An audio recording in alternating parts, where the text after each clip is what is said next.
Bismillahirrahmanirrahim. Assalamualaikum warahmatullahi wabarakatuh.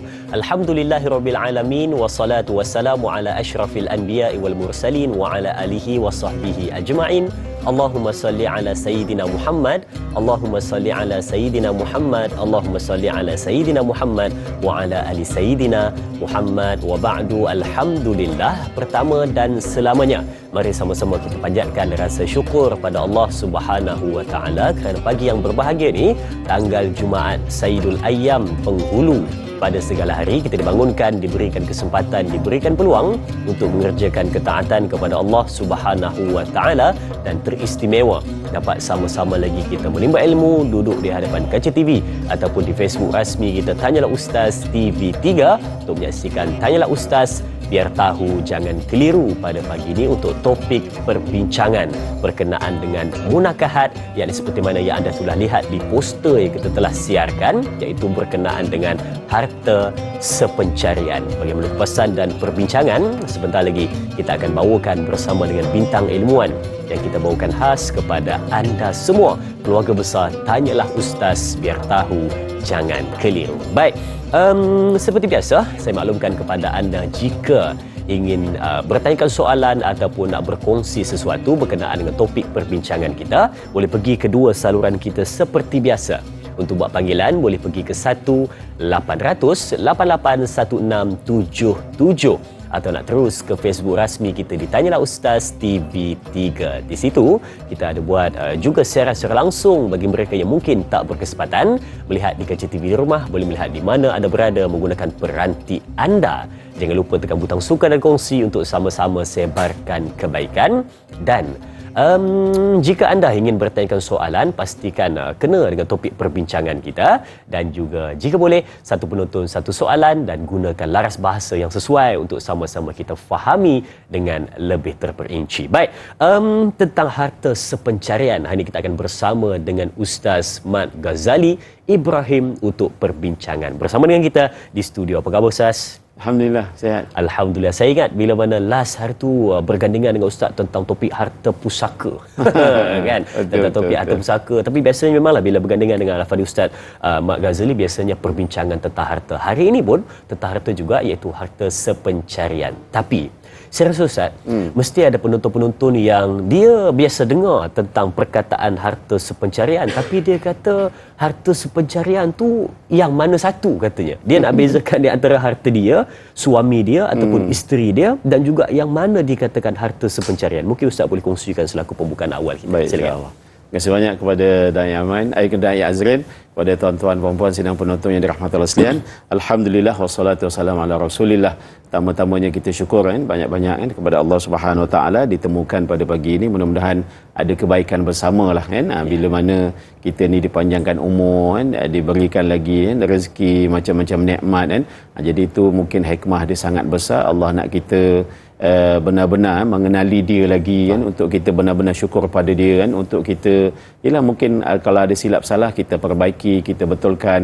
Kalau amalan-amalan kita mungkin ilmunya tak tepat, kita boleh cari ilmu lagi untuk betulkan amalan kita. Mudah-mudahan dengan kesungguhan kita mencari ilmu, kesungguhan kita beramal, di situlah antara perkara yang mungkin boleh mendatangkan rahmat kasih sayang pada Allah Subhanahu wa taala untuk kita dihadiahkan syurga di akhirat kelak. Jadi tuan-tuan puan-puan sidang penonton yang dirahmati Allah sekalian, memang betul saya pun bila nak datang pagi ni ke studio TV3 ni sempat scroll dia kata pernah dululah kan tahun 2019 juga tu, rasanya lama juga tu sebelum Covid, sebelum PKP cerita juga pasal harta pusaka, harta sepencarian, dan hari ini ditemukan lagi jadi insya-Allah lah, mudah-mudahan apa yang kita dah sembangkan 2 tahun dulu tu ini kalau ada persamaan dia, itu kira untuk kita ulang kaji balik lah dan mungkin ada isu-isu baru lagi sekarang ni, macam-macam cerita sebab sepanjang PKP pun banyak berlaku kematian. Jadi sebenarnya harta sepencarian ni akan timbul bila berlaku kematian antara suami isteri, bila berlaku penceraian antara suami isteri, bila berlaku poligami. Poligami kan, itu cerita dia. Kalau tak ada mati, tak ada bercerai, tak ada poligami, tak adalah cerita tentang isu harta sepencarian ni kan. Dan isu harta sepencarian ni sebenarnya dia banyak dibincangkan di Malaysia. Di Malaysia lah kan. Sebab tu kalau kita buka kitab-kitab lama, kitab fiqh ke apa semua kan, perbahasan tentang harta sepencarian ni macam tak ada lah pula. Kan? Tapi perbincangannya, perbahasannya di Malaysia ini, di universiti-universiti dan sebagainya dijadikan silibus pengajian, memang banyak diceritakan. Sebab apa? Sebab memang kebiasaannya di Malaysia ni dulu-dulu lagi zaman datuk nenek moyang kita memang ada yang cerita tentang harta sepencarian. Cuma nama dia, istilah dia bukan harta sepencarian kan. Datuk nenek moyang kita dulu guna istilah panggu mayat. Itu dia kan. Kepala mayat kan. Contoh macam datuk pesan pada kan cucu dia pada anak dia, kalau jadi apa-apa dekat atuk rumah ni, nenek kau yang punya. Itu dia sebut macam itulah. Bila sebut nenek kau yang punya itu, maknanya itu adalah istilah harta sepencarian lah. Maknanya si datuk tu masih hidup telah mengisytiharkan bahawa rumah ni adalah harta sepencarian untuk isteri dia, si nenek tadilah kan. Jadi ini antara perkara yang bila sebut harta sepencarian zaman sekarang ni, maknanya zaman tahun 2000 ni, memang bila sebut harta sepencarian kita dah tak asing dah kan. Tapi sebelum-sebelum tu dia tak ada keluar istilah harta sepencarian, dia keluar macam tadilah, kepala mayat, panggu mayat. Bila dengar tu memang seram lah.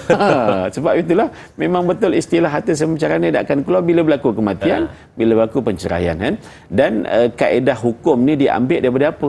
Sebab bila berlaku perbahasan, mana datang ni, kalau hibah tu memang adalah zaman Nabi pun ada hibah, zaman sahabat pun ada hibah, ulama-ulama dulu pun ada buat hibah, faraid ada kan hukum dia dalam Quran dan sebagainya. Jadi harta sepencarian ni diambil daripada mana? Jadi kalau kita buka balik dalam bab pengajian ilmu usul fiqh, di situ ada satu kaedah namanya uruf. Uruf ni makna kebiasaan kan.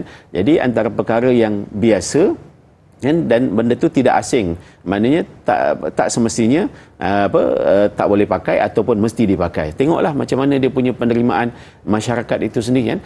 Jadi oleh kerana memang datuk nenek moyang kita pun dulu memang dah cerita pasal harta sepencarian kan, yang tadi istilahnya panggu mayat, kepala mayat. Jadi bila mana dibincangkan sekarang ni, tak salah pun benda tu untuk kita laksanakan. Lebih-lebih lagi kebaikannya sangat banyak kan. Sebab apa? Sebab bila sebut harta sepencarian ni, apa dia? Harta sepencarian ialah harta yang dimiliki sepanjang tempoh perkahwinan kan.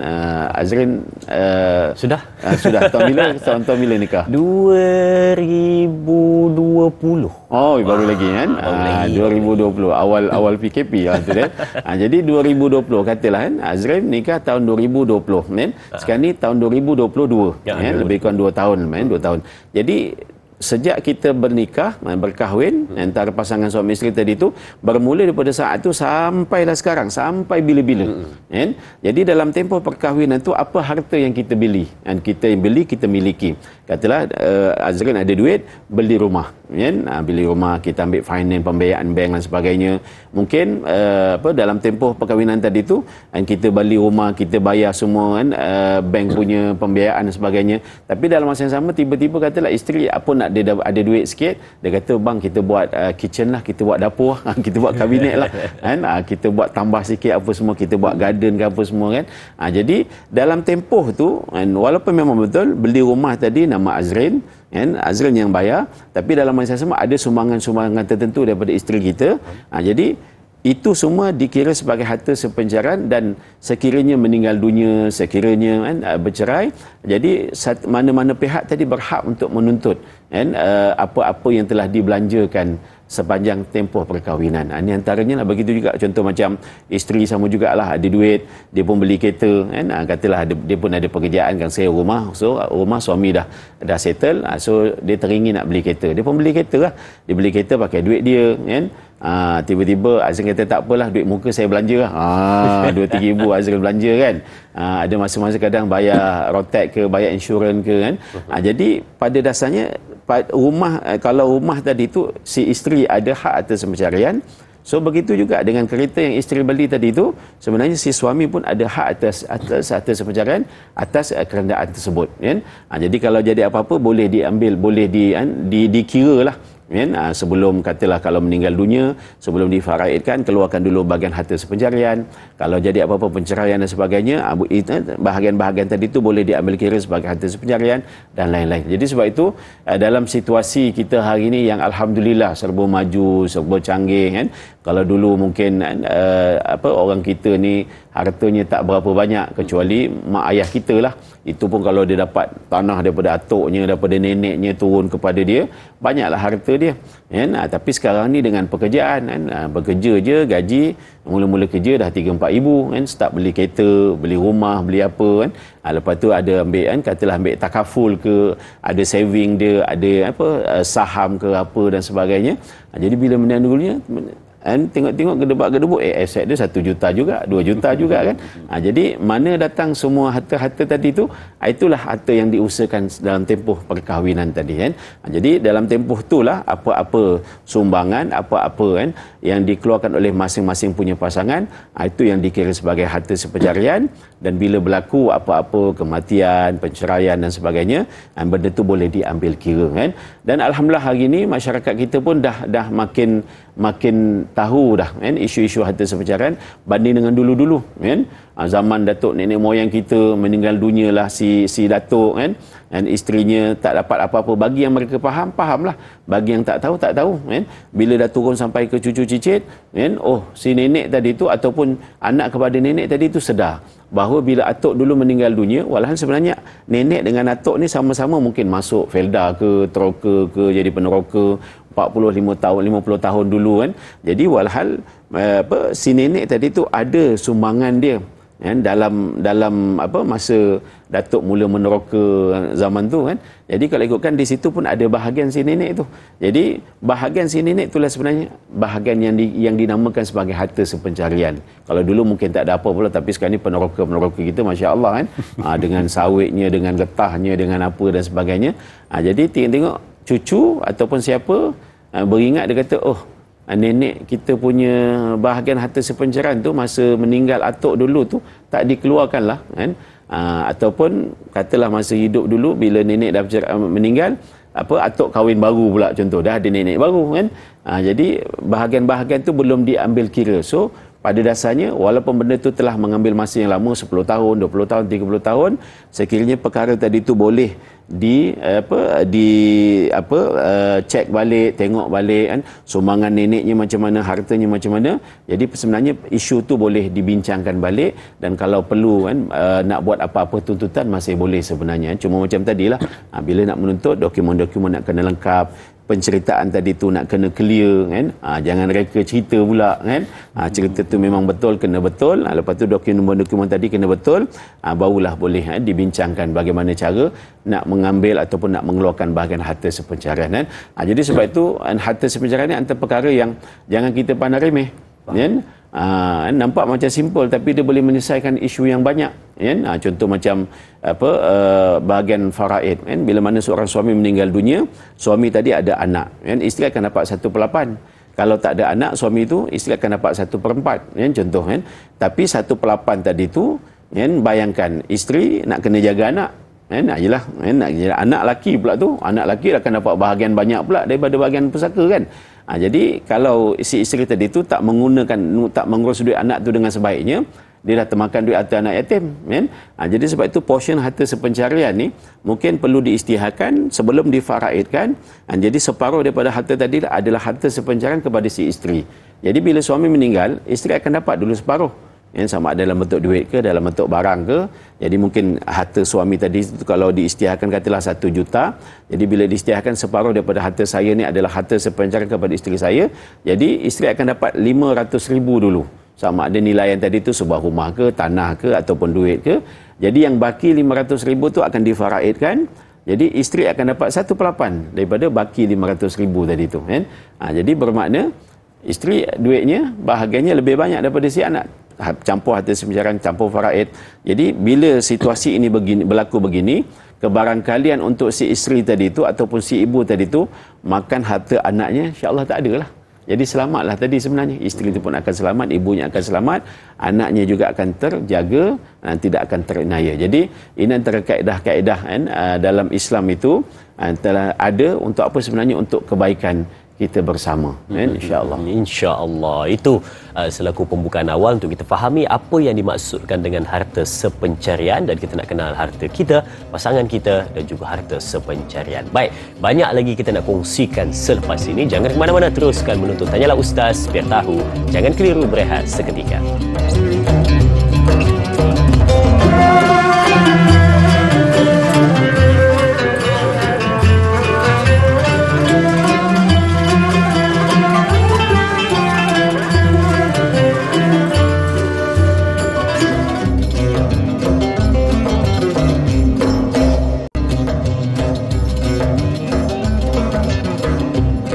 Baik, kembali bertemu untuk kita teruskan perbincangan tentang bab munakahat harta sepencarian. Baik, kalau tadi Ustaz dah kongsikan kepada kita berkenaan dengan apa yang dimaksudkan dengan harta sepencarian, dan kalau kita teliti, ya, macam saya sebutkan tadi, dulu kami bincang tentang harta pusaka yang tak dituntut banyak, Ustaz, ya, lebih kurang berapa bilion, ya, tak dituntut kan. Jadi kita bila sebut tentang harta yang tak dituntut, memang mata kita akan terpandang terus menuju kepada harta pusaka. Tetapi juga dalam isu yang kita bincangkan pada hari ini tentang harta sepencarian, juga ada yang tidak dituntut, diabaikan, dan ada orang dia buat tak tahu je, dia tak ada langsung ambil kisah untuk selesaikan, cari jalan penyelesaian, jumpa dengan mereka yang pakar, tidak ada. Jadi pada pandangan Ustaz, ataupun Ustaz boleh berikan pencerahan kepada penonton-penonton, antara sebab utama kenapa harta sepencarian itu diabaikan dan tidak dituntut, adakah kerana prosesnya susah? Silakan Ustaz. Baik, kan? Itu pun antara betul lah, seperti mana yang Azrin sebut tu, kita duk selalu cerita tentang harta pusaka. Harta pusaka sebenarnya ada satu lagi harta yang bila berlaku kematian ke ataupun penceraian ke, kan, dia tak tuntut, kan? Itulah dia namanya harta sepencarian. Kenapa dia tak tuntut? Pertama-tamanya mungkin dia tak tahu, kan? Bila contoh bila berlaku perceraian, suami isteri bercerai, kan? Jadi contoh macam rumah tadi tu, kan, memang betul suami yang beli, pakai apa, bank pun finance bank pun nama suami, kan. Lepas tu walhal sebenarnya kalau isteri tu bekerja, contoh bekerja, ada pendapatan, jadi sepanjang duduk dalam rumah tu, kadang isteri pun ada keluar duit juga, beli langsir, beli sofa, apa semua kan, tiba-tiba nak tukar color ke, nak tukar cat ke, apa semua, buat dapur, apa semua kan. Jadi sebenarnya dekat situ, walaupun rumah tadi tu nama suami, kan, beli pun guna nama suami yang bayar tiap-tiap bulan dekat bank, contoh, dan walhal namun isteri tadi tu ada juga dia punya apa-apa sumbangan dalam rumah tersebut. Pada dasarnya isteri ada hak dan harta sepencarian atas rumah tersebut. Macam mana jumlah bahagian, itu perbincangan satu, kan. Jadi dia orang sendiri pun tak tahu. Lebih-lebih lagi contoh macam isteri yang tidak bekerja, suri rumah, kan, suri rumah, kan. Jadi semua memang betul lah, suami yang keluar belanja lah, apa semua, belanja rumah pun dia, belanja dapur pun suami lah, rumah pun dia, sebagainya. Tapi jangan lupa isteri tadi tu walaupun tidak ada pendapatan, walaupun tidak bekerja, walaupun dia memang tak boleh keluar duit belanja sebab dia tak kerja, tak ada duit, contoh kan. Jadi tapi dia menguruskan rumah tersebut, menguruskan rumahnya dengan kemasnya, dengan masak lagi, kan, dengan apa lagi, nyara anak-anak pergi hantar sekolah dan sebagainya, bla bla bla bla, macam-macam. Jadi walaupun si isteri tadi itu tidak ada sumbangan di segi RM pada rumah tersebut, namun dia ada sumbangan dalam bentuk-bentuk yang lain. Jadi pada dasarnya, kan, isteri itu pun sendiri ada hak harta sepencarian, kan, atas, kan, rumah tersebut, kan. Cuma jumlah bahagian macam mana tu, itu kadang tak tahu, kan. Jadi dalam situasi sini, kenapa tidak orang tak nuntut tadi tu, pertama-tamanya sebab orang tak tahu. Dia tak tahu, aku ada bahagian ke, aku ada hak ke, dia tak tahu, kan. Itu satu. Lepas tu bila dah tahu, kan, proses dia memang susah. Contoh macam saya buat contoh dulu macam isu, kan, pusaka, kan. Dia katalah suami meninggal dunia, kan. Kahwin dalam tempoh katalah 20 tahun. Kahwin tahun 2020, tahun awal 2000 menikah sampai 2022 tahun ni, kan. Meninggal dunia lah kata tahun 2022, so maknanya 22 tahun ni berkahwin ni. Jadi dalam tempoh 22 tahun tu memang macam-macam beli. Suami beli rumah ke, beli kereta ke, beli tanah ke, rumah pertama ke, rumah kedua ke, contohlah, kan, macamlah harta. Lepas tu suami tu sendiri ada saving dia, suami tu ada KSP, mungkin suami itu mungkin ada takaful lagi, adalah macam-macam, mungkin ada part time punya bisnes pula, macam-macam cerita dia. Jadi contohlah dalam tempoh 22 tahun tadi tu sebenarnya macam-macam harta yang telah dimiliki sepanjang tempoh perkahwinan.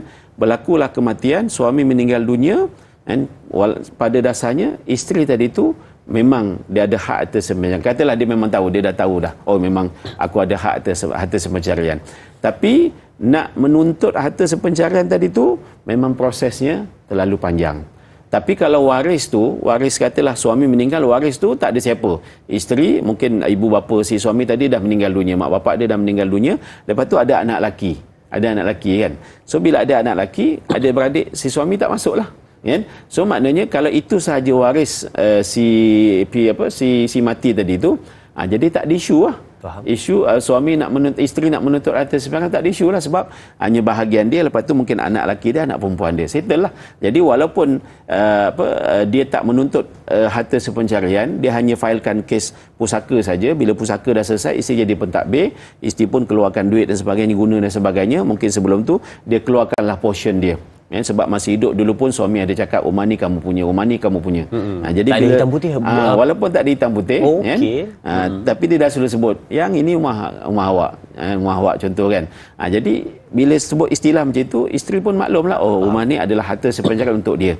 Jadi bila meninggal dunia, dia dah kes pusaka pun sudah selesai. Jadi dia boleh ambil portion rumah tadi sebagai harta sepencarian, yang baki tadi difaraidkan, dia punya 1/8, lepas tu anak perempuan 1 bahagian, anak lelaki 2 bahagian contoh. So settle lah, duit tu digunalah. Ini kalau waris ni bentuknya begitu. Tapi katalah tiba-tiba warisnya melibatkan mak ayah. Mak ayah kepada suami. Mak ayah kepada suami, walaupun dia ada anak lelaki, mana adik-beradik tak masuk, tapi mak ayah tu ada. Jadi so si isteri tadi tu, dia tahu dia ada bahagian harta sepencarian, tapi bila dia tak menyuarakan tu satu, macam suspend, takut ni nak kena cakap ke tak kena cakap apa semua kan.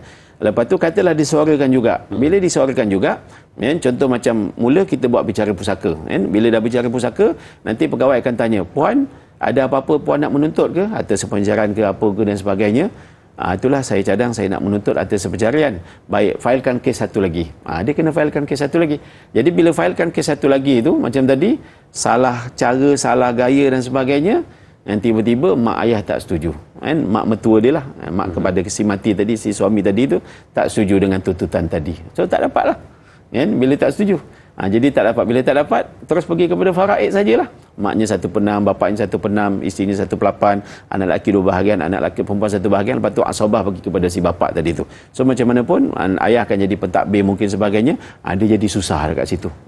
Jadi bila susah tu yang jadi susah orang nak buat tuntutan. So akhirnya, biarlah, makan hatilah, tak sudah-sudah. Ni isu dia. Jadi sebab itu, nampak macam perkara tadi tu simple, mungkin dah tahu dah. Okey lah, tapi bila nak berlaku kematian, nak menuntut tu susah. Ataupun bila berlaku penceraian, nak menuntut tadi susah. Jadi sebab itu jalan keluarnya masih hidup ni, kalau boleh buat hitam putih. Dengan ini saya Muhammad Ghazali Ibrahim, nama IC dan sebagainya, mengisytiharkan rumah, alamat sekian-sekian adalah harta sepencarian kepada isteri saya, nama sekian-sekian. Lepas tu isteri pun terima saya dengan ini, menerima rumah sebuah apa semua sebagai harta sepencarian kepada suami saya. Itu tanda tangan, beri tanda tangan terima, 2 orang saksi, stamping, siap. Jadi bila berlaku kematian ke, berlaku penceraian ke, jadi surat tadi tu sebagai bukti untuk kita menuntut harta sepencarian. Faham? Baik.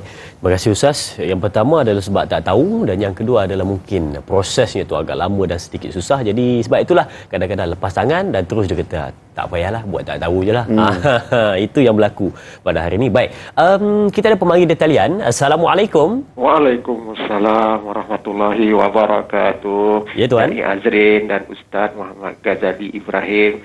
Ya, saya Omar Abdul Majid dari Felda Cini Timur 3, Pekan Faham. Assalamualaikum Ustaz dan Da'i. Waalaikumsalam warahmatullahi. Ya Tuan Omar, silakan soalannya. Ya, bagaimana? Alhamdulillah. Jadi soalan saya begini Ustaz. Baik. Biasalah Ustaz, kita dengar harta sepencarian ya Ustaz ya. Biasanya usaha si pasangan itu Ustaz ya. Semua yang kita faham, banyak yang faham pun begitulah. Soalan saya begini Ustaz. Ada seorang ni, dia berkahwin, si isteri itu punya harta yang banyak buat. Ni Ustaz, isteri dia banyak harta. Jadi dia ni tak berapa nak ada juga. Dia tak ada apa yang ada Ustaz.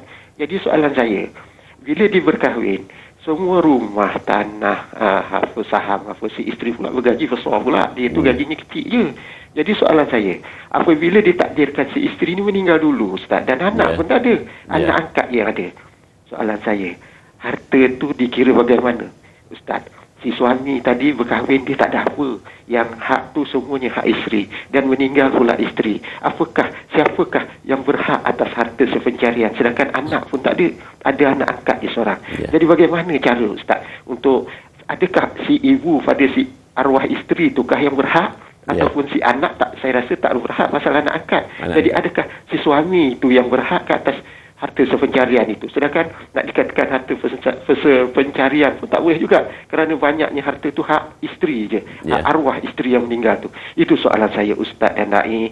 Terima kasih banyak Ustaz dan Dai. Assalamualaikum. Waalaikumsalam warahmatullahi wabarakatuh. Terima kasih Tuan Omar untuk soalan yang diajukan pada pagi ini berkenaan dengan saya suka bila dengar dia punya situasi dia tu suaminya bekerja tapi mungkin pendapatannya kecil, rendah apa semua, isterinya punya level lain tangga yang lain, tahap yang lain memang kaya betul lah katanya jadi bila mana isteri tu meninggal dulu, harta tu pergi ke mana? Sebab anak pun tak ada. Katanya tadi mak dan ayah ada, anaknya itu anak angkat, anak tak ada, anak yang betul, dan suaminya masih lagi ada. Bagaimana penyelesaian untuk masalah itu, Ustaz? Silakan. Jadi dalam situasi tadi itu sebenarnya situasi begini memang berlaku pun dalam masyarakat kita kan. Tak semestinya suami yang pendapatannya besar, hartanya banyak kan. Sebahagian pun memang memang itu rezeki dia dah, tu pun namanya jodoh dia, dan pendapatan isteri tu lagi besar kan. Cuma dalam situasi ini pertama-tamanya nak kena tengok tempoh perkahwinan tu satu. Kan kahwin sempat kahwin 5 tahun ke, 10 tahun ke, 20 tahun ke, satu. Yang kedua nak kena cek juga harta yang dimiliki oleh isteri ni adakah banyak sebelum kahwin. Maknanya sebelum kahwin lagi tu isteri tu memang dah ada harta, dah ada rumah ke, dah ada tanah ke, dah ada saving ke, memang gajinya pun dah besar, pendapatannya dah besar, tu satu. Jadi nak kena tengok adakah semua kekayaan tadi tu yang banyak-banyak tu datangnya lepas kahwin. Contoh, walaupun memang betul isteri tu pendapatannya agak besar dalam tempoh perkahwinan tu, yang suami ni pendapatannya kecil, tapi adakah rezeki-rezeki yang banyak tadi tu datangnya lepas kahwin. Jadi kalau memang start kahwin saja dapat offer kerja gaji besar, lepas tu beli rumah, lepas tu beli tanah, lepas tu beli kereta, ada saving dan sebagainya. Jadi walaupun pendapatan si suami tadi kecil, tapi mungkin antara mereka tu dah ada kesefahaman. Kan? So benda ni sebenarnya memang kena bawa bincang lah, walaupun nama ketua keluarga tu, suami tu adalah ketua keluarga, semua pembayaran perbelanjaan semua mesti daripada dia. Tapi kalau macam tadilah dah pendapatannya kecil, takkan nak sara semua. Tapi dalam situasi ini macam tadilah, hikmah dia tak ada anak pula. Jadi bila tak ada anak, mungkin perbelanjaan untuk anak tu tak ada kan. Yang besarnya untuk rumah dan lain-lain lah. Jadi kalaulah memang semua harta-harta yang banyak tadi itu datangnya lepas perkahwinan, maka sudah pasti si suami berhak atas harta sepanjang atas harta peninggalan isteri tadi itu kan. Sebab apa? Sebab memang harta yang banyak-banyak tadi itu datangnya selepas perkahwinan, itu satu. Tapi kalau harta yang banyak-banyak tadi itu memang dimiliki oleh isteri sebelum berkahwin, kan? Dan sepanjang tempoh perkahwinan tadi itu tak ada beli apa-apa pun. Tak ada apa dah. Isteri tak beli apa dah. Sebab semua dah banyak dah. Semua dah ada dah. Kan? Jadi si suami tidak boleh menuntut harta sepanjaran atas harta-harta yang banyak tadi itu. Sebab apa? Sebab itu semua harta dimiliki oleh isteri sebelum berkahwin. Kan? So suami cuma dapat bahagian faraid sajalah. Jadi kalau tak ada anak, suami akan dapat 1/2. Kan? Tak ada 1/2. Kan? Jadi harta-harta yang banyak tadi itu, separuh. Kan? Separuh tu, 1/2 tu pergi kepada suami, lepas tu pergi kepada mak dia 1/3, dan selebihnya tu pergi kepada si ayahnya sebagai asabah. Adapun anak angkat tadi tak dapat apa-apa lah. Kecuali kalau si isteri tadi tu ada buat hibah ke, ada buat wasiat ke, mungkinlah si anak angkat tadi akan dapat. Jadi ini antara perkara yang kita nak kena sama-sama maklum. Betul. Perkara itu memang berlaku dalam kehidupan seharian ataupun masyarakat di sekeliling kita. Jadi sebab itu pentingnya untuk kita fahami dan pelajari tentang pengurusan harta dan juga yang khusus tentang harta sepencarian supaya tidak ada kekeliruan lagi. Baik, sedang penonton, ayo kita berehat seketika. Kembali selepas ini bersama Tanyalah Ustaz, biar tahu jangan keliru.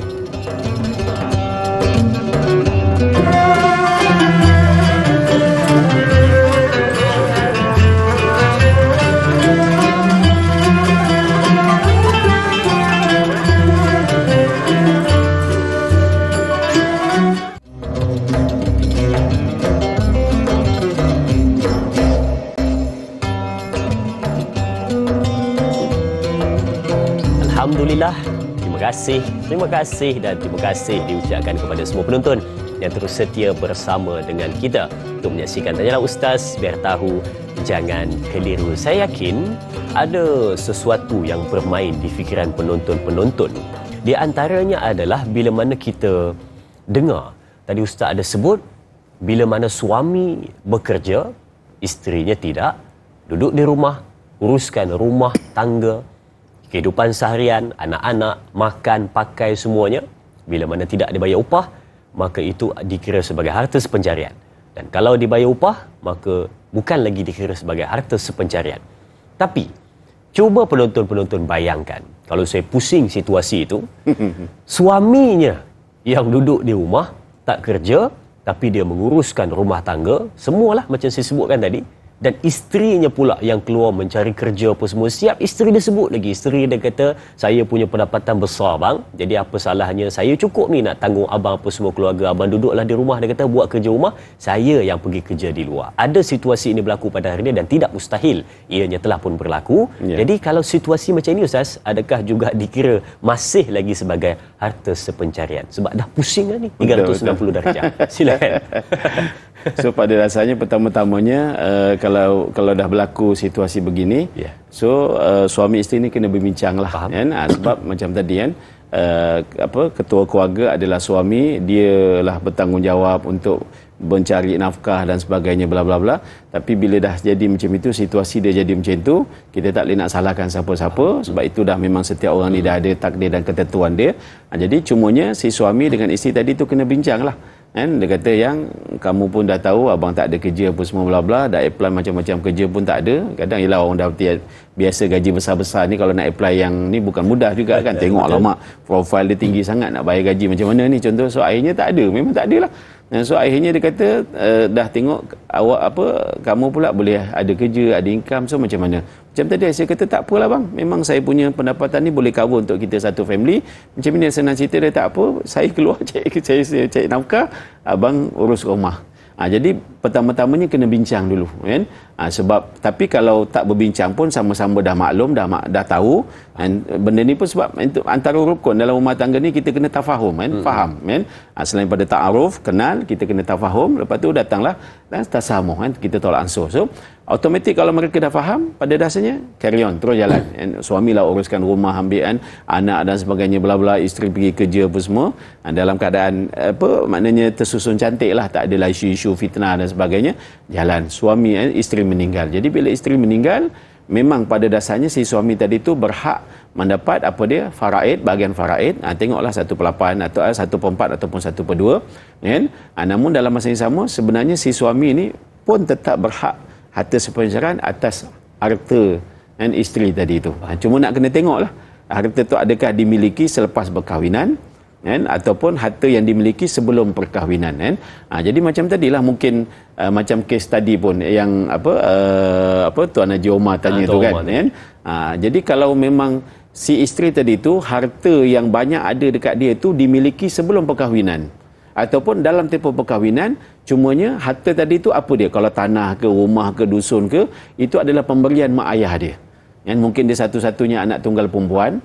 Sebab kalau mak ayah tak bagi tadi tu, kalau mak ayah meninggal dunia, nanti isu faraid akan melibatkan saudara mara yang lain ke Baitul Mal ke, jadi dia pun pindah nama kepada si anak perempuan tadi tu sebagai hibah kan. Tiba-tiba anak yang mati dulu kan. Mak bapak ingat dia mati dulu, tapi rupanya anak mati dulu, anak perempuan mati dulu. So isteri kalau ikutkan suami tadi tu seronoklah boleh dapat 1/2 kan, harta daripada harta yang banyak. Cumanya nak kena tengok balik kan, sebab hibah ibu ayah kepada anak-anak ni pada dasarnya boleh ditarik balik kan. So dalam situasi macam ini, dan bila tengok-tengok rupanya harta yang banyak tadi itu adalah pemberian daripada ibu dan ayah. Jadi pada dasarnya si ibu dan ayah tu boleh menuntut semula harta tersebut kan. Sebab kan mak dan ayah ni memang berhak untuk menuntut kan harta yang telah dihibahkan kepada si anak tadi tu kan. Jadi kena keluarkan yang baki itulah, barulah ditolak harta sepencarian kepada suami tadi tu, dan seterusnya selebihnya tadi difaraidkan. So suami dapat kan 1/4 ataupun 1/2, dan selebihnya pergi kepada ibu dan ayah. So pada dasarnya situasi tadi tu boleh juga kan. Si suami walaupun dia dah bertukar jadi suri rumah, tu dia bukan suri dia jadi suri rumah.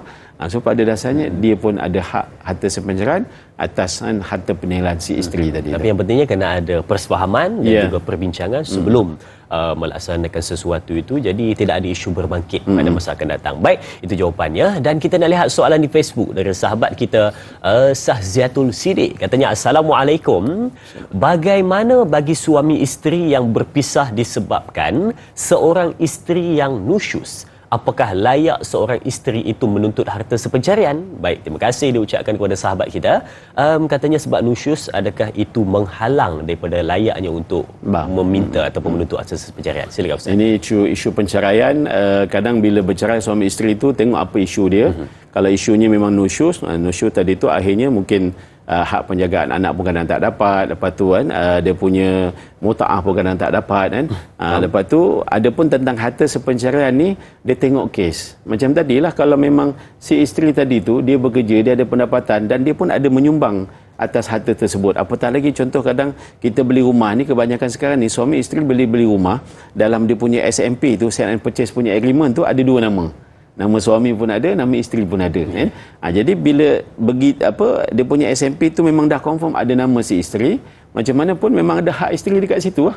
Tapi itu namanya bukan harta sepencarian, itu namanya memang bahagian portion tadi tu, 50% mungkin 50% suami, 50% isteri. So maknanya atas rumah tadi tu kan, walaupun bukan namanya harta sepencarian, tapi ada hak tadi tu, sebab kebetulan memang SMP ni agreement jual beli rumah tu 2 nama kan. So maknanya yang bahagian tu tetap bahagian si isteri lah, kena beri juga kan. Adapun tentang harta sepencarian tadi tu, kalau memang jelas kan, isteri tadi tu bekerja, ada sumbangan, so mungkin kalau boleh di RM kan, dinilaikan berapa jumlahnya, akan pergi kepada si isteri tadi tu kan. Ini kalau timbul, kalau macam tadilah isteri tu tidak bekerja kan, suri rumah kan, jaga rumah dan sebagainya, harta tu semua adalah nama suami, dibeli oleh suami, tanggungjawab suami dan sebagainya. Isteri sekadar mengurus saja, tiba-tiba nusyus lah apa semua bla bla bla bla. Tu memang kau nak tuntut apa sekarang ni kan? Tak ada apa-apa pun. Sumbangan tak ada, sekadar kau jaga langsir ke, kau jaga sofa ke apa semua contoh itu je. Basuh langsir setahun sekali, waktu raya je. Jadi mungkin dekat situ ada isu-isu, cumanya memang ada perbahasan mengatakan kalau si isteri itu nusyus, tidak berhak atas pencarian, tapi ada pendapat mengatakan tengok jugalah dia punya sumbangan-sumbangan kan, ketika mana sebelum bercerai tadi itu. Faham, baik. Jadi bila mana saya tengok bila mana sebut tentang perbincangan pembahagian harta ataupun menuntut harta ini, sebenarnya dia adalah satu isu yang sangat-sangat penting untuk kita pelajari supaya tidak ada pergaduhan, pertelingkahan dan perbalahan di masa akan datang. Baik, sidang penonton, ayo sekali lagi untuk kita berehat seketika, redakan keadaan, kembali selepas ini bersama Tanyalah Ustaz, biar tahu jangan keliru.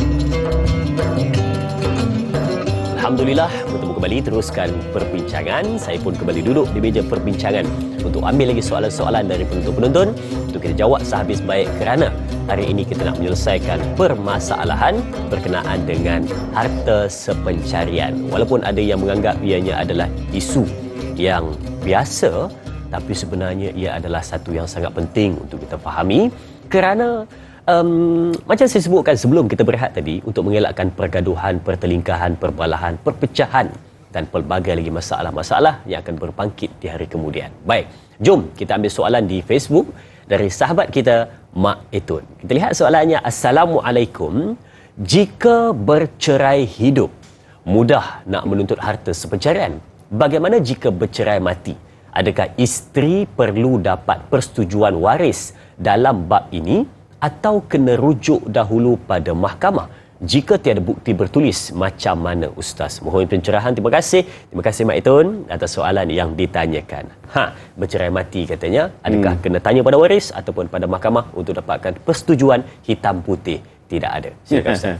Tadi pun kita ada sentuh sedikit kan, di awal tadi.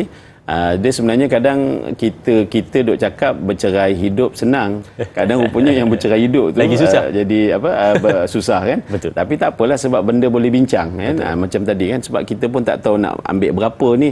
Katalah rumah tadi tu suami nak duduk kan. Tapi sebenarnya atas rumah tadi tu isteri pun ada bahagian. So bila bercerai, salah satu kena keluar. Jadi bila salah satu keluar tu, sepatutnya yang duduk kat rumah tu dia kena berilah pampasan, imbuhan ataupun yang namanya harta sepencarian kepada salah satu yang kedua tadi tu, barulah settle case kan. So bincang selagi hidup, maknanya kalau bercerai bincang. Kalau suami yang bercerai mati tadi tu memang waris tu katalah isteri, dan isteri ini dia tahu dah dia cuma akan dapat bahagian faraid 1/8 contoh, tapi dalam masa yang sama dia nak menuntut harta sepencarian. Boleh, pada dasarnya memang boleh. Cuma macam tadilah, kalau dia melibatkan waris dan mak ayah, memang mak ayah tu pada dasarnya dia kena setujulah barulah dapat bahagian dia. Kalau tak, bukan mak ayah, anak lelaki, dan kita saja settle lah. Kita lah terus buat urusan tu, tak melibatkan orang lain. Katalah tiba-tiba anak lelaki tak ada dan kena masuk pulaan adik-beradik si suami nanti dia tu kan. Jadi kena berbincang. Kan, pertama-tamanya bawa bincang dulu. Kalau perbincangan tadi bagus, positif, mereka setuju untuk melepaskan bahagian harta sepencarian, so isteri akan dapat lah. Tapi kalau bincang macam tak bagus je, macam tak cerah je, macam tak ada positif je, jadi kena buat tuntutan di mahkamah. Bila tuntut mahkamah ni mungkin nak kena pakai peguam ke lawyer ke macam mana. Jadi biarlah lawyer berbincang dan sebagainya. Jadi kalau setuju, alhamdulillah dapatlah. Kalau memang tak setuju, dia akan fight lagi. Kalau ada bukti ke sumbangan ke apa-apalah masa hidup, isteri pernah buat tu buat ni, katalah memang receipt tak ada apa semua, tapi memang betul ini dia punya, dia boleh katalah dia transfer account ke, daripada account tu dia boleh tahu dia buat renovation rumah bagi dekat tukang apa. So bila berlaku bukti-bukti tadi tu, sebenarnya boleh diguna pakai untuk mahkamah putuskan bahawa si isteri berhak ada bahagian harta sepencarian atas harta suami yang ditinggalkan. Baik. Dan Ustaz, kita ada pemanggil di talian. Assalamualaikum. Waalaikumsalam warahmatullahi wabarakatuh. Dan Azrin, soalan saya begini, dia tanya Ustaz. Ya, silakan tuan. Jika berlaku kematian salah seorang suami atau isteri, apakah boleh harta sepencarian itu diinfakkan untuk diwakafkan bagi sesuatu tujuan? Apakah berdosa ke atau macam mana? Minta penjelasan Ustaz. Terima kasih. Assalamualaikum warahmatullahi wabarakatuh. Waalaikumsalam warahmatullahi wabarakatuh. Terima kasih Tuan Ismail. Harta sepencarian, apabila meninggal salah seorang, maka dia kata, okey, yang ni tak payah tuntut lah, kita infak terus, dia kata. Boleh ke Ustaz? Dia pertama-tamanya kalau ada persetujuan, perjanjian suami isteri itu masih hidup kan? Katalah yang apa-apa jadi dekat abang, ni kamu dapat lah, kan, kamu dapat ni. Tapi isteri kata tak apa bang, memanglah abang bagi dekat saya, tapi saya dah niat dah, bahagian saya ni saya nak wakafkan, saya nak infakkan, kan?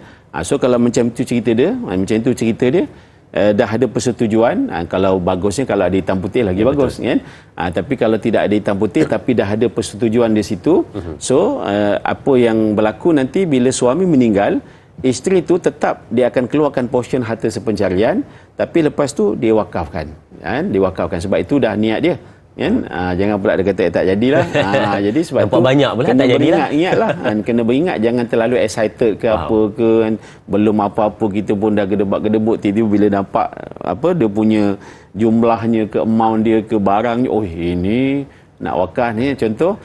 Cumanya macam tadilah, wakaf ni pun ada dalam tempoh wakaf bertangguh, so sebagainya, kan? Mungkin masih hidup dia guna dulu, kemudian bila dah meninggal barulah wakaf tadi diserahkan, kan? Jadi pada dasarnya tak jadi masalah, cumanya ikut persetujuan, kan? Jangan pula bila timbul, kan, meninggal saja si suami tadi tu, memang isteri nak menuntut harta sepencarian, tapi dia gunakan isu, dia kata saya kena tuntut harta sepencarian sebab saya dah berjanji dengan suami saya nak wakafkan bahagian saya ni ke Baitul Mal ke madrasah ke apa ke. Walhal tak ada, masa hidup dulu tak ada sebut pun. Kan? Tiba-tiba bila meninggal keluar isu sebab isteri nak menekan waris yang lain supaya bersetuju dengan tuntutan harta sepencarian, kan? Bila jadi, dapat dia tak infak. Bila dapat dia tak infak, tapi dia gunakan isu tadi tu. Ini kita tak nak lah. Jadi sebab itu bagus kalau masih hidup dulu ada hitam putih, kan? Apa yang isteri sebut, apa yang suami sebut tadi tu dihitam putih, kan? Lepas tu bila ada hitam putih tu tunjuklah. Tak nak wakaf pun tak apa, tak nak infak pun tak apa, tapi kalau hitam putih harta sepencarian ada, waris akan mungkin dengan mudah dia akan bersetuju untuk melepaskan bahagian tadi tu, kan? Itu antaranya lah. Jadi sebab itu dalam isu ni tak ada masalah pun kalau dia nak infakkan. Sama juga isteri meninggal, suami ada hak atas pencarian, dia pun ambil bahagian tu lepas tu diinfakkan, sila, tak jadi masalah, kan? Bahkan kalau berlakulah salah satu kematian tadi tu, suami meninggal ke isteri meninggal ke, walaupun tidak ada pengisytiharan harta sepencarian, walaupun yang mati tadi tu masih hidup tak ada sebut pun dia nak berwakaf ke, nak infakkan harta ke Baitul Mal ke manalah atas dasar sedekah jariah. Jadi bila meninggal sebenarnya waris tu walaupun arwah suami tak ada sebut apa-apa pun, nak sedekah sana sedekah sini macam mana, tapi dia sendiri, si isteri tadi tu memikirkan alangkah bagusnya kalau aku keluarkan satu jumlah duit 10,000 ke 20,000 ke, sebab harta ni banyak ni kan, untuk apa? Untuk sedekah jariah bagi si suami tadi. Jadi mungkin dibelikan lot wakaf ke macam mana ke, sekarang banyak pun majlis-majlis agama buat saham-saham wakaf kan. Jadi tak salah pun pada dasar dia. Bahkan itu merupakan satu kebaikan untuk yang mati dan juga yang hidup kan. Baik, tak ada masalah, cuma kena ada persetujuan ketika mana hidup. Baik Ustaz, ini soalan dari saya sendiri. Contoh, saya seorang anak, lepas tu saya mak saya sakit, jadi saya jaga mak saya, kos rawatan semua saya tanggung apa semua, ya, daripada mula sakit sampailah ibu saya meninggal dunia. Ya, lepas tu bila mana ibu telah meninggal dunia, yang ayah pun kita pergi pergi pada ayah, kita kata ayah, saya nak tuntut harta mak, harta sepencarian mak. Sebab apa pula ayah kata? Dah masa hidup dulu, masa mak hidup, saya jaga kos rawatan semua, hantar pergi hospital, pergi berubat apa semua saya. Jadi mak punya harta sepencarian tu saya nak tuntut sebab nak cover balik kos yang saya keluar ketika mana menguruskan mak saya. Jadi soalannya, adakah boleh anak tersebut menuntut harta sepencarian untuk kes yang macam tadi? Itu dia, hebat kan. So pada dasarnya boleh. Memang boleh kan. Soal tanggungjawab tu satu tanggungjawab kan, tapi kadang macam tadilah tanggungjawab tu agak terbeban. Katalah kita ramai adik-beradik, ramai pula kan, ada 5 orang, ada 6 orang, masing-masing pun ada pendapatan. Tapi bila timbul isu-isu macam tadi tu, macam semua tak nampak aje, macam semua tak tahu je kan. So akhirnya takkan kita sanggup melihat mak kita tu. So akhirnya kita pun dalam keadaan rela ke, terpaksa ke, bagaimana ke, atas dasar tanggungjawab ke, kebetulan kita ada sedikit kemampuan ke, kita keluarkan, tanggunglah semua biaya-biaya tersebut kan. Tiba-tiba macam tadilah mak kita meninggal, dan mak ni pun ada harta, mungkin tanah ke, rumah ke, ada bahagian ke, walaupun bahagian tadi tu atas nama ayah kita sebab harta sepencarian, pada dasarnya boleh kan. Dia boleh tuntut semua ke ataupun ikut kepada kos yang dia keluarkan saja? Ya, mungkin gitulah. Dia berpada-padalah kan. Tak apalah, separuh tu memang kita dah niatkan sebagai tanggungjawab sebagai seorang anak. Contoh kan, katalah memang kos tu 50,000 kan. 50,000 ni kita pun mungkin tak mampu, tapi kebetulan ada saving ke, ada berniaga tengah bagus ke kan. Jadi kita keluarkan semua. Walhan sebenarnya 50,000 tu kalau ikutkan tanggungjawab ramai-ramai lagi ni. Tapi yang lain ni macam tak dengar je, macam tak tahu je kan. So mungkin kita boleh ambil kos rawatan tadi tu, sama ada jumlahnya 50,000 ataupun sebahagian. Silalah kan, ikut bagaimana yang kita rasa selesa kan. Jadi cumanya nak bagi tahu pada dasarnya boleh kan, boleh menuntut. Macam tadilah kan, macam kes harta sepencarian banyak yang tidak dituntut. Satunya mungkin tak tahu, dua nak nuntut tapi caranya macam-macam tadi kan. So 3 ni malu. Ada satu tu malu, dia kata apa kau ni kan. Jadi sebenarnya bukan isu malu, bukan isu tu, isunya benda tadi tu sebenarnya boleh dituntut. Cumanya macam tadilah, mungkin dapat semua ke, dapat sebahagian ke kan. Sebab apa? Sebab dia ada melibatkan orang lain. Jadi kalau orang tu faham, alhamdulillah lah. Tapi kalau orang tu tak faham, itu mungkin akan jadi kesusahan sikit, kerumitan sikit. Dan senang dalam masa yang sama, mungkin kita kata malulah aku, tiba-tiba tak pasal-pasal pula aku kena bergaduh dengan ayah pula, contoh kan.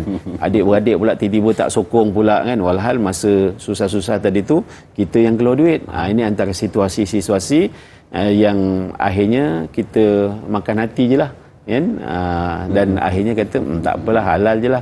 Tapi dalam keadaan macam tadilah, rela tak rela, faham tak faham. Sebab tu selagi perkara ini boleh dirunding, sila, tak jadi salah kan. Tak jadi salah dan tak jadi isu yang besar sebenarnya. Cumanya kita mengharapkan orang-orang tertentu dia fahamlah situasi tadi tu. Maknanya Ustaz tambah satu lagi, sebab kenapa tak dituntut harta sepencarian ni, satunya adalah tak tahu, yang kedua adalah prosesnya itu agak sedikit sukar, dan yang ketiga adalah kerana malu nak tuntut, dan dia kata tak apalah, takutlah, dia kata seganlah nak minta kan. Baik, soalan seterusnya di Facebook kita lihat dari sahabat kita Ruby Abu Bakar. Kita lihat soalannya, Assalamualaikum, apakah boleh juga mendapat harta sepencarian jika pasangan terdiri daripada orang kelainan upaya, iaitu OKU. Dan apakah prosedur pemilikan harta sepencarian berbeza jika ada pasangan yang telah menetap atau tinggal di luar negara jika berlakunya penceraian? Terima kasih Ustaz, terima kasih juga Puan atas soalan yang ditanyakan. Saya nampak dua soalan. Yang pertama tentang di luar negara dan bercerai, dan yang kedua adalah tentang pasangannya itu orang kelainan upaya. Silakan. Dia contoh soalan yang pertama tadi itu orang OKU. Macam mana pun selagi namanya suami isteri, selagi itu sebenarnya ada bahagian harta sepencarian masing-masing kan. Kadang orang OKU ni pun kadang dalam diam-diam banyak juga harta dia, betul tak kan? Yalah, orang simpati, hadiah sedekah kat dia kan. Bukan duit saja, tiba-tiba hadiahkan rumah, tukar nama lah, apa semua, rezeki dia lah. Bagi tanah ke apa semua, dia pula walaupun dia OKU tapi dia mungkin boleh bercucuk tanam, dia boleh duduk dengan kerbau lembu, kita tak tahu kan. So akhirnya dia dapat pemilikan harta. So pada dasarnya boleh kan menuntut pasangan tu walaupun namanya OKU. Satu. Yang kedua, isu tentang bercerai di luar negara kan. Jadi kalau mereka masa tempoh perkahwinan pun tak ada beli apa-apa harta, memang selamanya menyewa kan. Kereta pun itulah yang ada contoh kan. Jadi pada dasarnya kalau tidak ada apa-apa tuntutan, tak adalah. Tapi bila ada nak menuntut apa-apa macam tadilah walaupun menyewa kan, tapi kos sewa rumah sepanjang tempoh perkahwinan tu isteri yang tanggung, suami tak keluar duit pun. Jadi mungkin itu boleh dijadikan sebagai satu macam dia sebut macam pampasan jugalah kan.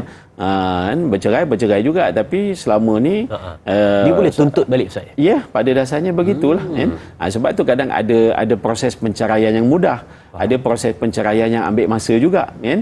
Sebab isu-isu tadi itulah, itu yang kadang bila bawa ke mahkamah tengok sekarang ni apa yang kau nak bercerai dulu, okey kita putuskan bercerai dulu, lepas tu apa kes lain tuntut kemudian. Ada begitu juga, ada yang separuh kes kata sekali jalan lah, bercerai pun masuk, nak nuntut apa-apa pun masuk juga, sekali jalan.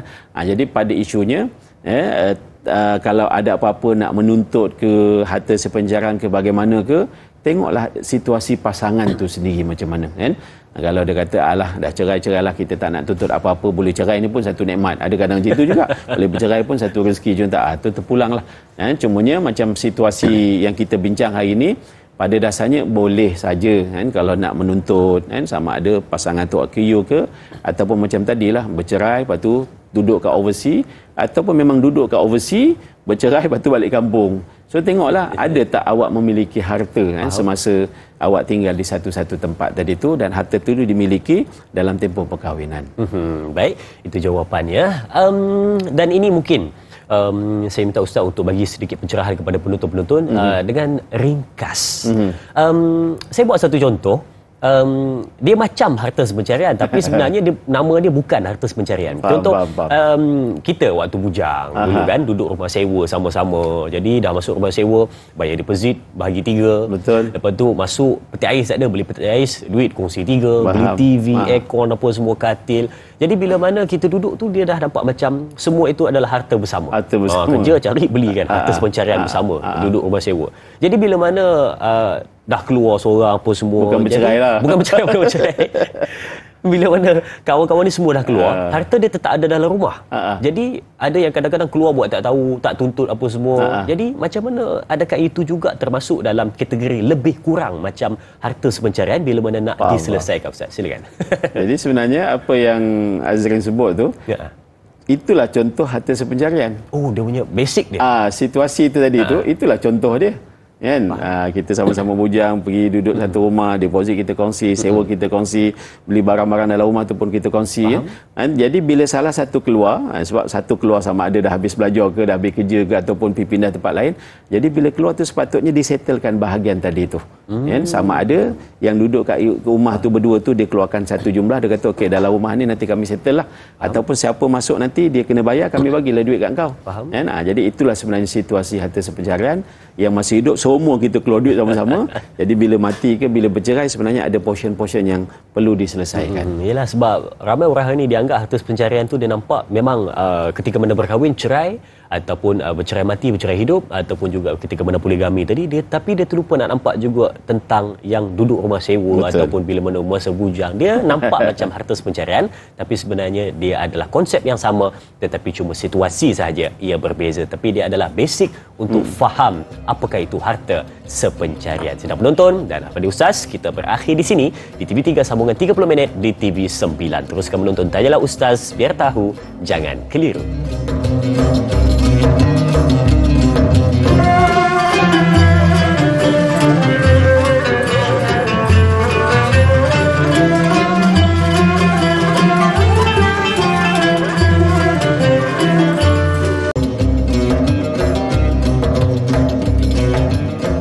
Subhanallah, kita kembali bertemu setelah kita berehat seketika. Terima kasih diucapkan kepada semua penonton yang terus setia bersama dengan kita menyaksikan perbincangan pada hari ini. Saya yakin anda sudah pun dapat banyak info-info menarik ataupun info-info baru pada hari ini, ya. Maklumat-maklumat baru tentang bagaimana menguruskan harta, tentang harta sepencarian. Pastikan anda kongsikan kepada sahabat-sahabat kita, dan jangan lupa untuk tag Facebook kita Tanyalah Ustaz TV3. Jika anda siarkan di Facebook, insya-Allah mudah-mudahan bermanfaat. Baik, jom kita terus tanpa membuang masa, kita ambil soalan di Facebook dari sahabat kita Puan Rahimah Saud. Kita lihat soalannya. Assalamualaikum.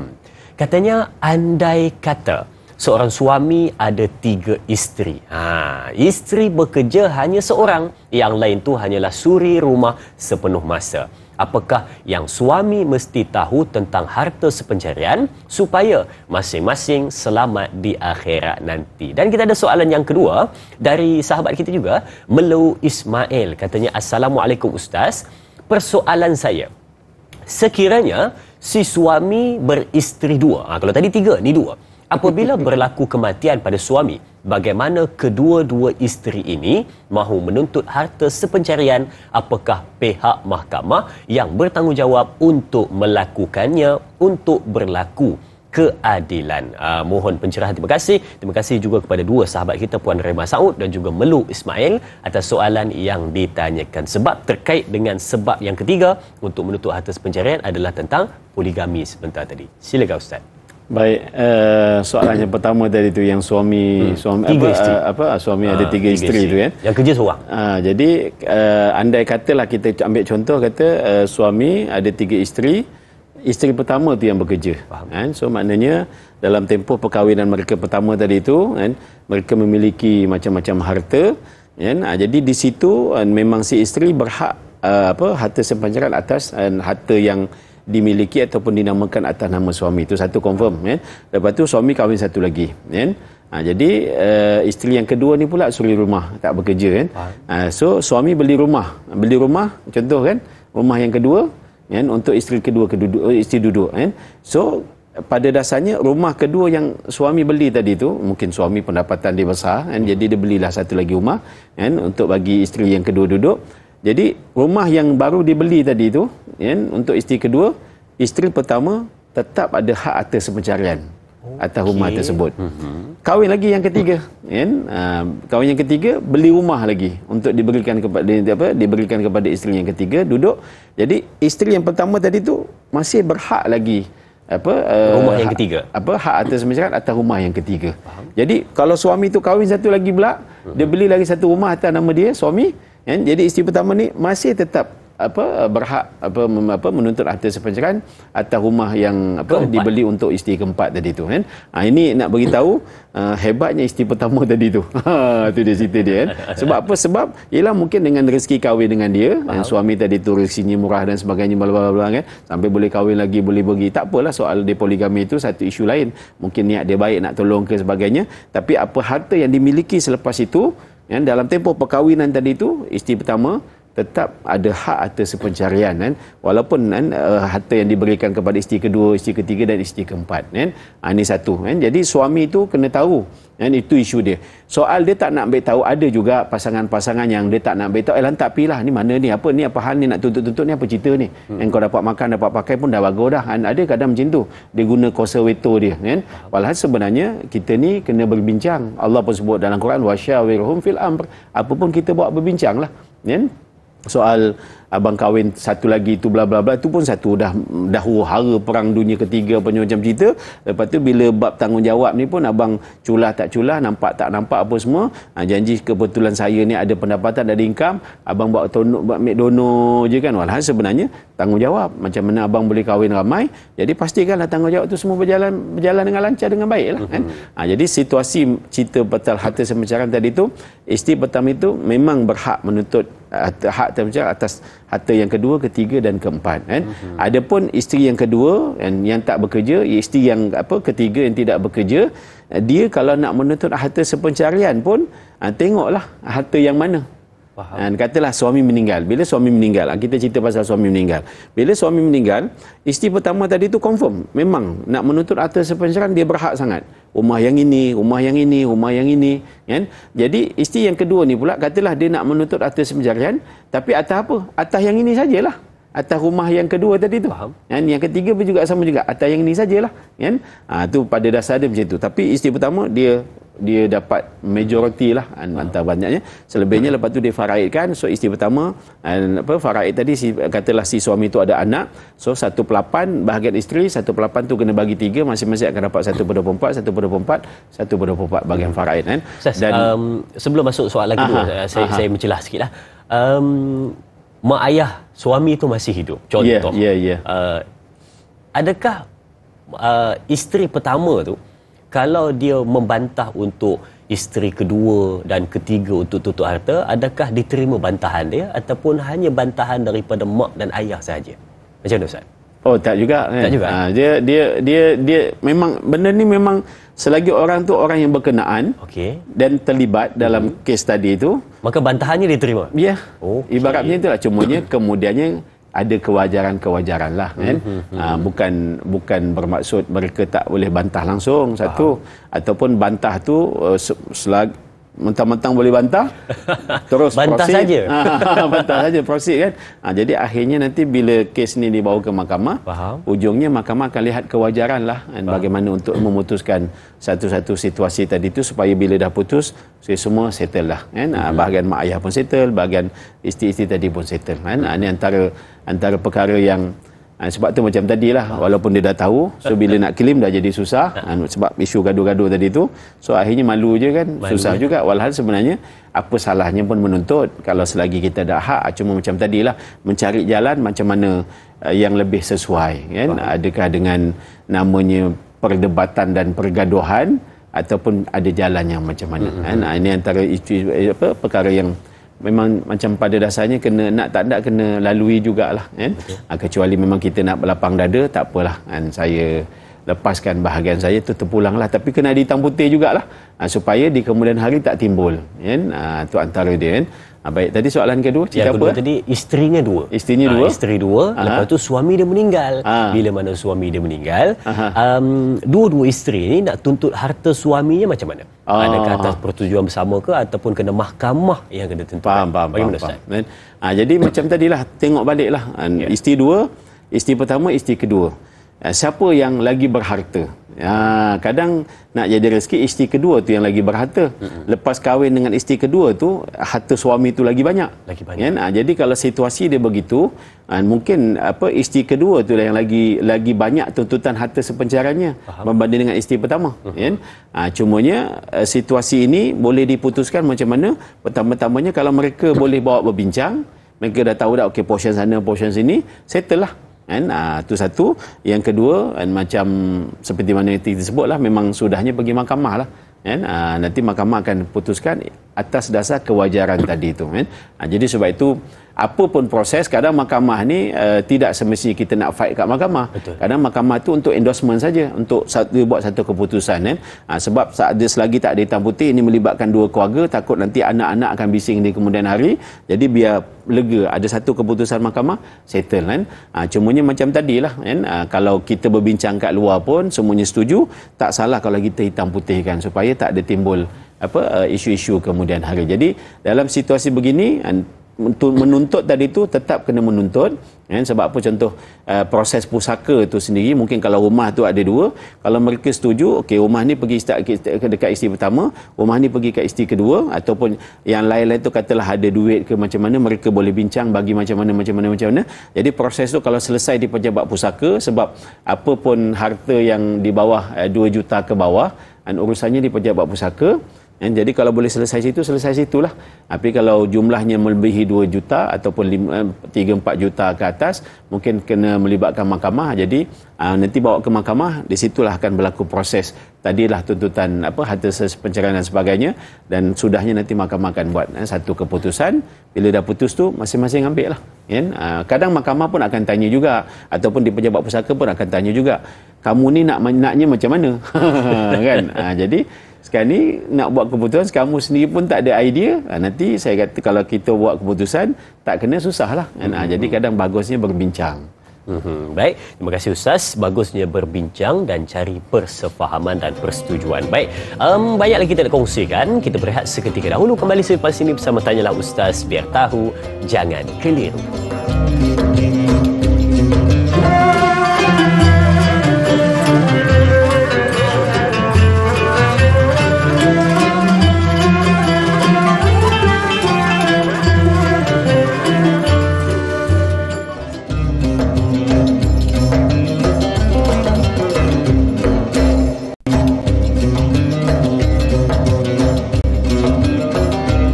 Persoalan kembali kita ambil untuk kita cerahkan kepada penonton-penonton dan bagi kefahaman supaya tidak keliru lagi. Banyak sebenarnya kongsikan sebentar tadi tentang harta sepencarian. Baik, jom kita tengok satu situasi yang mana berlaku juga dalam kehidupan seharian pada hari ini. Isteri bekerja, suami bekerja, tetapi ada sedikit dia punya masalahnya apabila si suami ini dia memberi duit bulanan kepada isterinya, kadang-kadang rasa macam cukup, kadang-kadang tak cukup. Dia bagi, dia kata cukup tak cukup, pandai-pandailah kamu berjimat, dia kata pandai-pandailah guna, dia kata supaya jadi cukup.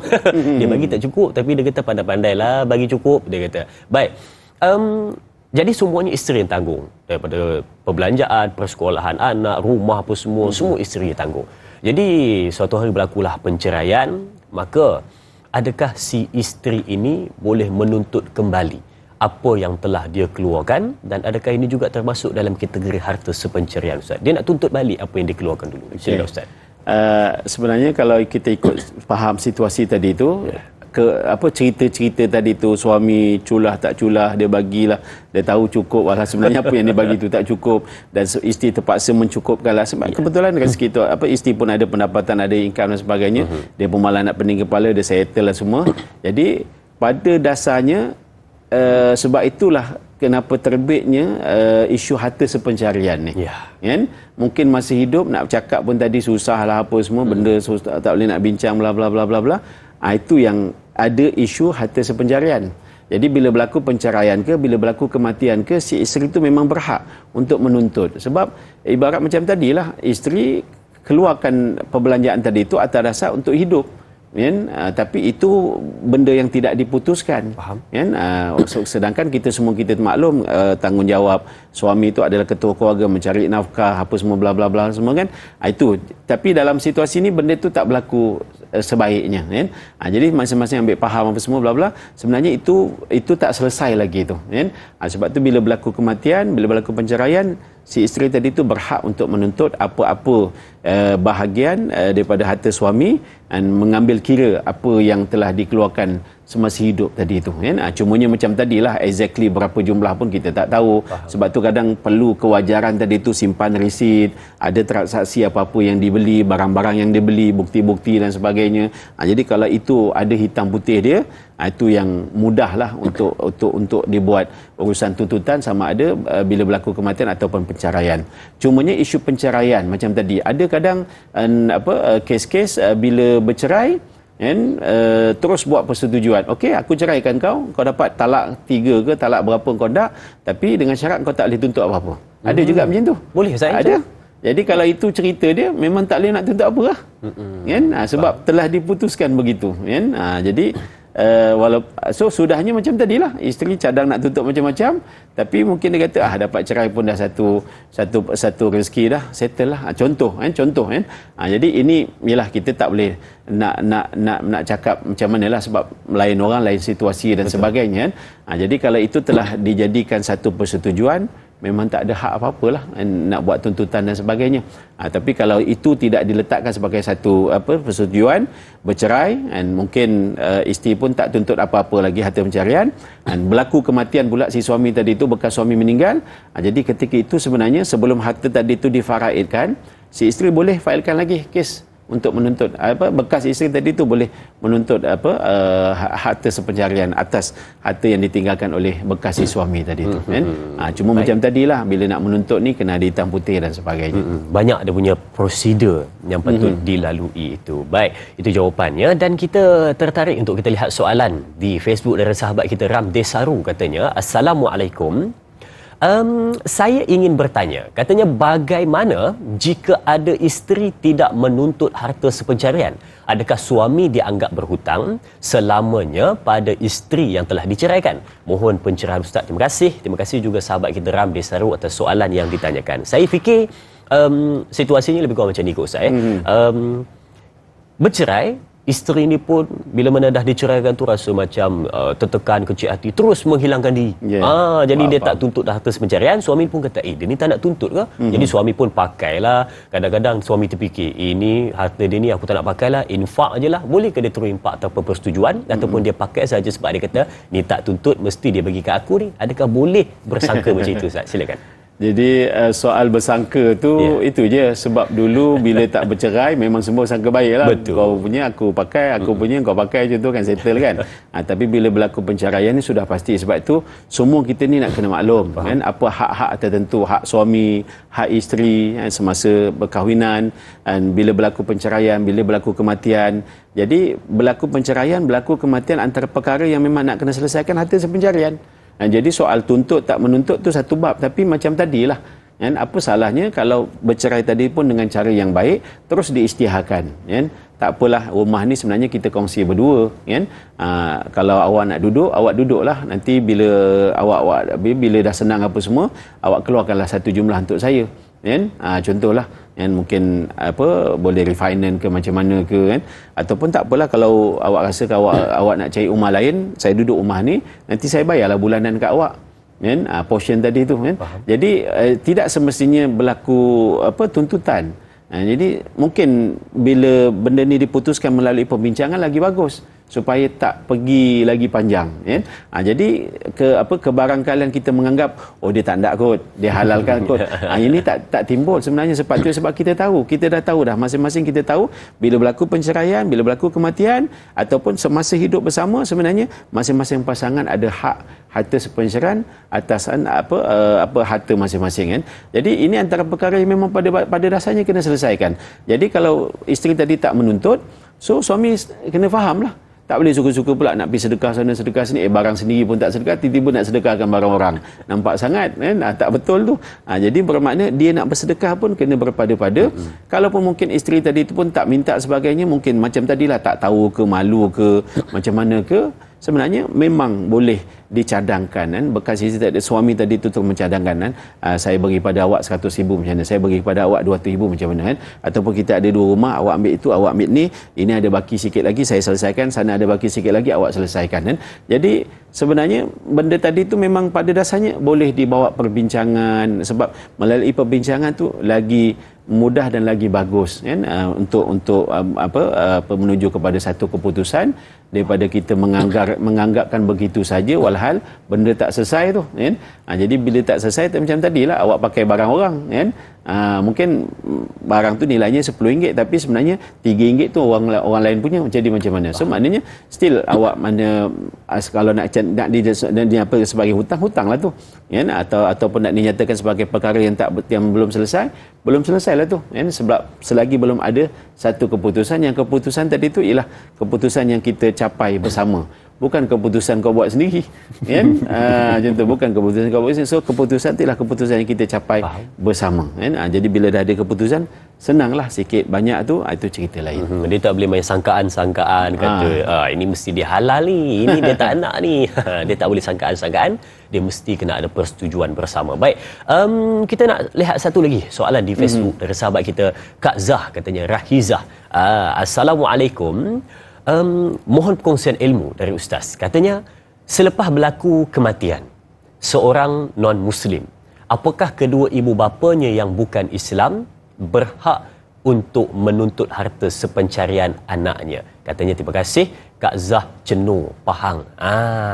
Non-Muslim, apakah kedua ibu bapanya yang bukan Islam berhak menuntut harta sepencarian juga? Katanya, mungkin sedikit komen dari Ustaz. Baik, sebenarnya kalau nak dibincangkan tentang harta sepencarian ni, non-Muslim ni lagi ketara dia punya pelaksanaan harta sepencarian.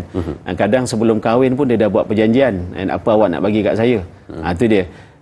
Bila nak bercerai pun kadang dia terus buat perjanjian, kan? Cuma istilah dia tu bukan, dia tak menggunakan istilah harta sepencarian, dia lebih kepada banyak kepada perjanjian lah, kontrak lah, kan?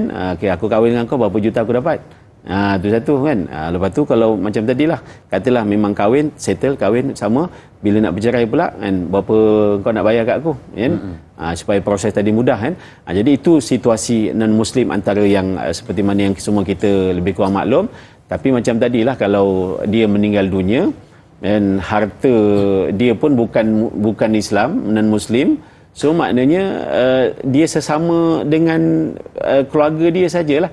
Kalau tadi tu yang meninggal dunia tu ada berwasiat, dalam wasiat tu dia sebut dia bagi siapa, orang yang mentadbir wasiat tu nanti pergi mahkamah, endorse, proceed sajalah, laksanakan apa tu. Kalau disebut serahkan kepada mak dia sekian banyak, bapak dia sekian banyak, so mak ayah dia akan dapat lah, kan?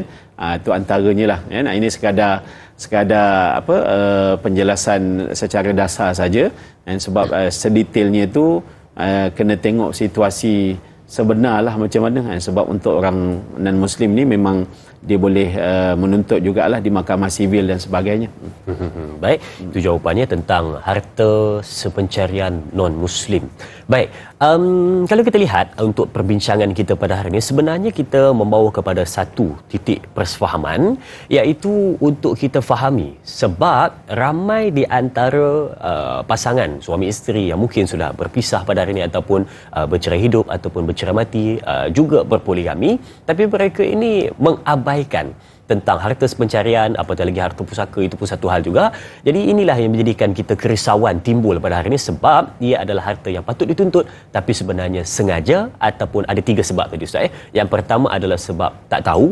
Yang kedua adalah sebab prosedurnya agak sedikit susah, dan yang ketiga adalah disebabkan malu nak tuntut kerana memikirkan nanti apa orang sana kata, nanti apa pula orang belah sini kata. Dia malu untuk menuntut. Jadi untuk kita rangkumkan perbincangan kita pada hari ini, mungkin Ustaz boleh berikan ataupun bagi nasihat kepada penonton-penonton tentang jangan ambil remeh tentang harta pusaka dan juga harta sepencarian. Silakan Ustaz. Jadi sebagaimana yang semua kita maklum, Nabi pun ada sebut Islam adalah dinun, agama yang didasari oleh ilmiyun wa amaliyun. Islam ni adalah agama yang didasari oleh ilmu dan amal, kan? Dan dalam Islam ni apa-apa pun yang kita buat, kan, semuanya ada ilmu. Kita solat, beribadah ke, makan, minum ke, semuanya ada ilmu dia. Jadi bila kita buat semua tu dengan ilmu, so jadilah, kan, ibadah. Jadi ibadah tu dikira berpahala, kan? So jadi adalah amalan kita. So termasuklah kita berumah tangga. Berumah tangga ni pun ada ilmu dia, kan? Ilmu munakahat, kan? Jangan cerita tentang rukun nikah aja kita tahu, kan? Jangan cerita tentang hak-hak duit-duit saja kita tahu. Walhal sebenarnya ada perkara yang kita nak kena tahu juga, namanya harta sepencarian. Jadi bila sama-sama kita beringat, ini mungkin antara perkara yang boleh cetuskan tanggungjawab masing-masing. Jadi yang suami akan bersungguh-sungguh mencari rezeki untuk memberi nafkah kepada keluarga, yang isteri pula kalau dia bekerja, dia akan bekerja dengan penuh jujur dan ikhlas, kan? Sebab ini peluang juga, kalau dengan izin suami lah dia boleh bekerja, contoh, kan? Tapi yang tak bekerja pula jadi suri rumah, dia akan menyumbang bakti kepada suami dengan penuh ikhlas sebab suaminya berdedikasi, kan? Dan macam-macam lah. Jadi atas dasar ilmu tadi tu yang menceritakan tentang masing-masing ada hak, Tapi dalam masa yang sama, sebelum nak menuntut hak masing-masing ni, masing-masinglah kena tunaikan hak masing-masing juga, kan? Sebab itu yang diajarkan oleh agama kita, oleh Allah dan Rasul. Jadi barulah, kan, kita punya rumah tangga tu pun akan jadi taman-taman syurga jugalah bila mana kita buat semuanya dengan ilmu, kan? Jadi tempat untuk kita beramal, bercucuk tanam, kan, beribadah sesama kita. Sebab, kan, beribadah sesama ahli keluarga itu lagi dituntut sebelum kita nak panjang-panjangkan pada yang lain-lain. InsyaAllah. Baik, Ustaz, mungkin boleh tutup dengan doa pada hari ini, Ustaz. Doa ringkas, silakan. A'udzubillahi minasyaitanirrajim. Bismillahirrahmanirrahim. Alhamdulillahirabbil alamin wassalatu wassalamu ala asyrafil anbiya'i wal mursalin wa ala alihi washabbihi ajma'in. Allahumma a'inna ala dzikrika wa syukrika wa husni ibadatik. Allahumma akhtim lana bi husnil khatimah wa la takhtim alaina ya Allah bi su'il khatimah. Allahumma akhtim alaina bi Allahumma ahyina bil iman wa aminna bil iman wa ahsyurna bil iman wa adkhilna al jannata ma'al iman bi rahmatika ya arhamar rahimin. Rabbana atina fid dunya hasanah wa fil akhirati hasanah wa qina azabannar. Alhamdulillahi rabbil alamin. Amin amin ya rabbal alamin. Ingat, jangan ambil remeh tentang isu pengurusan harta, kerana harta akan disoal di hadapan Allah Subhanahu wa taala pada hari kiamat. Baik, sidang penonton, terima kasih saya ucapkan kepada Al-Fadhil Ustaz, dan terima kasih diucapkan kepada semua keluarga besar Tanyalah Ustaz, biar tahu jangan keliru. Jangan lupa esok saksikan moderator Da'i Aiman bersama bintang ilmuwan Ustaz Muhammad Ashraf Ayub dengan topik perbincangan indahnya bulan-bulan Islam. Jadi jangan lupa terus menonton Tanyalah Ustaz, biar tahu jangan keliru. Kita tutup dengan tasbih kafarah dan suratul As. Subhanakallahumma wa bihamdika asyhadu an la ilaha illa anta wa astaghfiruka wa atubu ilaih. Bismillahirrahmanirrahim. Wal asri innal insana lafi khusri illa alladhina amanu wa amilus solihat wa tawassaw bil haqq wa tawassaw bil sabr. Terima kasih. Jumpa lagi. Sekian. Assalamualaikum warahmatullahi wabarakatuh. Salam.